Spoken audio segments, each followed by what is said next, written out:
Hello friends, स्वागत है आपका एक बार फिर से आपके अपने लीगल चैनल सोच पर प्रहार में। दोस्तों, आज के इस वीडियो में मैं आपको डीवी एक्ट से रिलेटेड कुछ चीज़ें बताने वाला हूँ जो कि आपको काफ़ी हेल्पफुल रहेंगी और आपको एक क्लैरिटी आएगी कि किस तरह से आपको अपने इन मामलों को चलाना होता है। देखिए, डीवी एक्ट के केस में आज दिनांक तक भी लोगों के मन में कन्फ्यूजन है। मेरे पास कई सारे लोग आते हैं कि साहब मैं फला फला हाई कोर्ट में गया था, वहाँ पे मैं लोगों से मिला, मैंने डीवी एक्ट की क्वेश्चन के लिए कहा तो उन्होंने कहा क्वेश्चन तो 498 में होती है, डीवी में तो होती ही नहीं। सबसे पहली स्टार्टिंग में ही प्रॉब्लम यह है कि सामने वाले को कन्विंस करें कि भाई डीवी एक्ट में क्वेश्चन होती है। अब जिन्होंने अपने हाथ से पहले फाइल कर रखी है उनको तो पता है, लेकिन नए आदमी को समझाना कई बार काफ़ी मुश्किल हो जाता है। तो पहला चैलेंज तो यही है कि कैसे ऐसे व्यक्ति को ढूंढें जिसको ये पता हो कि डीवी एक्ट में क्वेश्चन होती है और उसने अपने हाथ से क्वेश्चन करी हुई हो। अब दोस्तों, डीवी एक्ट क्वेश्चन में हाल ही में मैंने कई सारे वीडियो बनाए थे जिसमें मैंने आपको जजमेंट भी बताया अपनी हाईकोर्ट के, उत्तराखंड हाईकोर्ट के, जहां पर डीवी एक्ट का एक मामला जो कि पति और उसके परिवार वालों के खिलाफ चल रहा था, उसकी क्वेश्चनिंग में हम उत्तराखंड हाईकोर्ट में एक पिटीशन फाइल करते हैं और वहां से हमको पहली डेट पे लोअर कोर्ट प्रोसीडिंग पे स्टे मिल जाता है। आप में से अधिकतर लोगों ने वो वीडियोस देखे होंगे।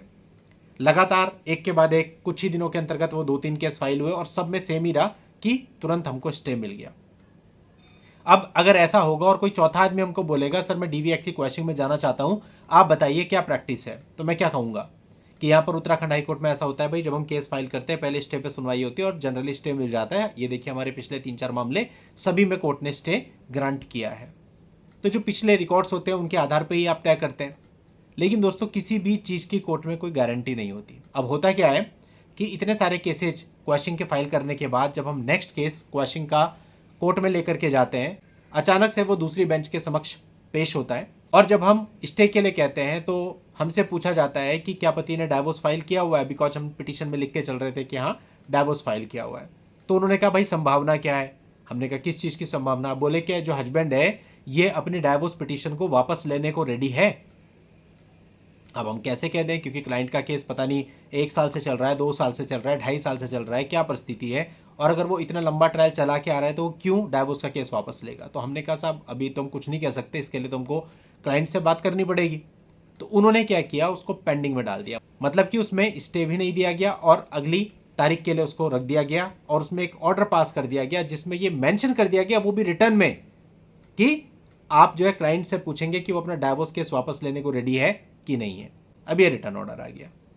अब आप ये बताइए कि हम तो गए थे डीवी एक्ट की क्वेश्चनिंग में, लेकिन ये जो ऑर्डर हुआ है कि डाइवोर्स वापस लेने को रेडी है या नहीं रेडी है, इससे आप क्या समझते हैं? क्या डाइवोर्स का मामला डायरेक्टली डीवी एक्ट से रिलेटेड है? क्या क्वेश्चन की मेरिट पे सुनवाई नहीं हो सकती है? बहुत सारे क्वेश्चन रेज होते हैं।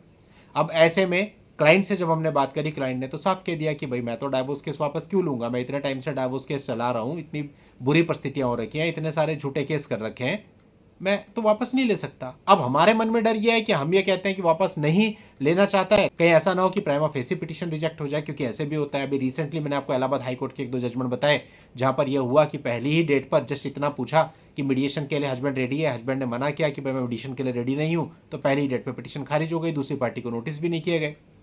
यानी कि इन सब चीजों को अगर आप ओवरऑल मिला के देखो, चाहे कोर्ट कोई सी भी हो, आप ये नहीं कह सकते पूरी तरह से 100% आश्वस्त होके कि इस मामले में ऐसा होगा।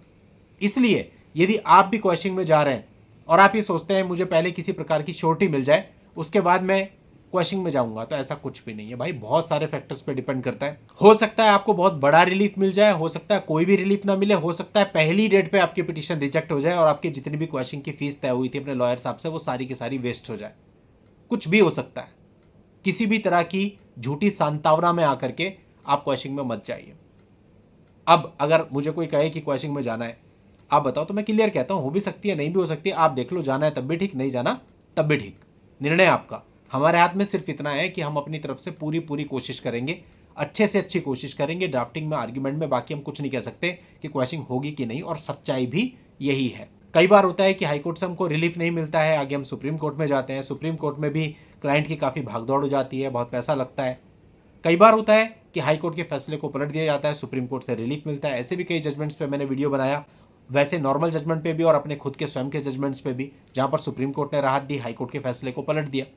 लेकिन कई बार ऐसा भी है कि सुप्रीम कोर्ट भी पहली डेट पे रिजेक्ट कर देता है। मेरे ऐसे भी कुछ केसेस रहे हैं जिन पर मैंने आपको वीडियो बना के बताया कि देखिए हम लेकर के गए और पहली डेट पे रिजेक्ट हो गया, प्राइमा फेसी रिजेक्ट हो गया। अब ये सारी चीज़ें आपके साथ हो सकती हैं। तो आपको मेंटली हर चीज़ के लिए तैयार रहना चाहिए। सिर्फ आप इतना सोचेंगे मैंने बढ़िया एडवोकेट कर लिया या बड़ी लॉ फर्म हायर कर ली तो मेरे को रिलीफ मिलेगा ही मिलेगा, ऐसा कुछ भी नहीं है। कुछ भी हो सकता है, चाहे आप किसी को भी हायर कर लें, रिजल्ट कुछ भी हो सकता है।